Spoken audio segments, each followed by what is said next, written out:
Olá pessoal, hoje eu estou trazendo a segunda parte da resolução da prova de Física da PRF de 2019. Como nós sabemos, naquela ocasião o concurso foi elaborado pela banca Sebrasp e as questões de Física que eu trouxe hoje são as que faltaram nós resolvermos no vídeo anterior. As questões elas foram elaboradas baseadas na seguinte situação. Um veículo de 1000 kg de massa que se desloca sobre uma pista plana faz uma curva circular de 50 metros de raio, com velocidade de 54 km por hora.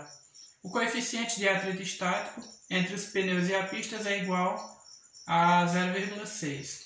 A partir dessa situação, julgue os itens que se seguem, considerando a aceleração da gravidade local igual a 9,8 metros por segundo ao quadrado. A questão 38, ela afirma o seguinte: o veículo está sujeito a uma aceleração centrípeta superior à aceleração gravitacional. Qual que é a aceleração gravitacional? É 9,8 metros por segundo ao quadrado. Então nós temos que calcular a aceleração centrípeta e comparar se o valor vai ser maior ou menor do que este valor que está no quadro. Então, como que nós calculamos a aceleração centrípeta? Nós calculamos a aceleração centrípeta por meio desta expressão. A aceleração centrípeta é a velocidade ao quadrado dividido pelo raio, onde V, a questão nos forneceu um valor de 54 km por hora. E se nós dividirmos este valor por 3,6, nós vamos obter 18 metros por segundo. Então, se nós substituirmos, onde tem o V, nós colocamos 18 ao quadrado sobre o R, que é 50. 18 vezes 18 é 324. Isso dividido por 50. 324 dividido por 50 vai dar 6,48. 6,48 e a unidade da aceleração é metro por segundo ao quadrado. Então é 6,48 metros por segundo ao quadrado. Nós vemos que 6,48 é menor do que 9,8. E a questão afirma que o veículo está sujeito a uma aceleração centrípeta superior à aceleração gravitacional. Então, esta afirmativa ela está incorreta. Então, nós obtivemos que o valor da aceleração centrípeta é inferior ao valor da aceleração da gravidade. A questão 39 afirma o seguinte: se o veículo estivesse a uma aceleração centrípeta de 4,8 metros por segundo ao quadrado, então ele faria a curva em segurança sem derrapar. Vamos ver se isso é verdade. Nós sabemos que a força de atrito ela vai ser a força centrípeta. Então, se a força centrípeta que nós calcularmos com o valor da aceleração que a questão nos forneceu for um valor maior do que a força de atrito que a questão forneceu, então o carro ele não fará uma curva em segurança. A força de atrito na situação é quem? A força de atrito será... Força de atrito é igual ao coeficiente de atrito estático vezes a força normal. O coeficiente de atrito estático é 0,6. E a força normal, que é equivalente ao peso, pois não há componente da força normal na direção horizontal, então isso vai ser equivalente à força-peso, que em módulo a normal é igual a força-peso, que é igual a m vezes g.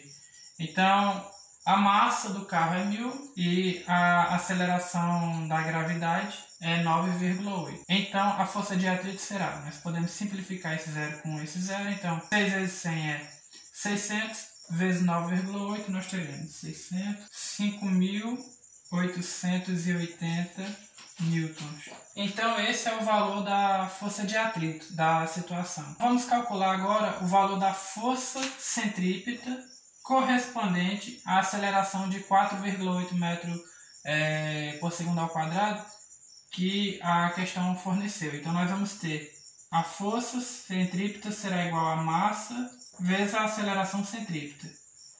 A massa é 1000 kg e a aceleração centrípeta é 4,8. Então, isso vai fornecer 4.800 newtons. Como essa força centrípeta é menor do que a força de atrito, então o carro ele fará a curva em segurança. Então, esta assertiva ela é correta. Pessoal, uma observação a respeito da questão 39.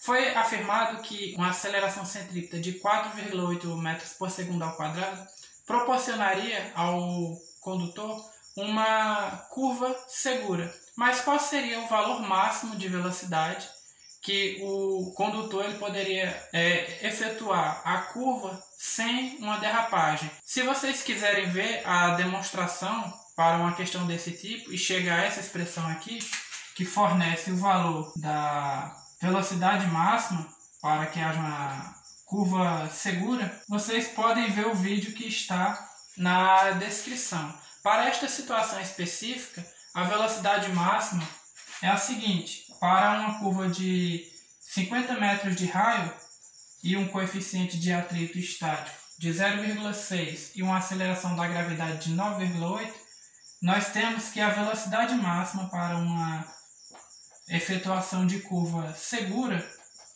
é igual ao seguinte valor: 0,6 vezes 9,8 vezes 50. Isso vai fornecer um valor máximo de velocidade igual a raiz de 294. Que isso vai equivaler a 17,1 metros por segundo, que multiplicando por 3,6 vai dar algo próximo de 61,3 km por hora. Então, nesta situação, o valor máximo de velocidade que o condutor ele pode estar para efetuar a curva em segurança é de 61,3 km por hora. Valores acima desse valor fará com que o carro ele derrape ao efetuar a curva. Considere que esse veículo colida com outro veículo, mas o sistema permaneça isolado, ou seja, não haja troca de matéria com o meio externo, nem existam forças externas agindo sobre ele.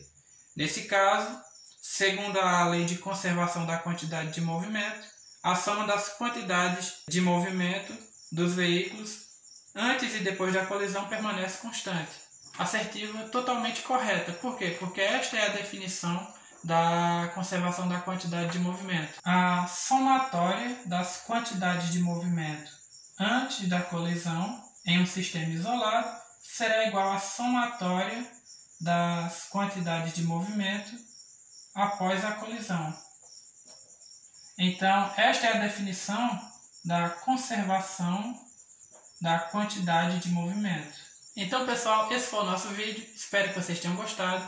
Curtam, compartilhem e até o próximo vídeo.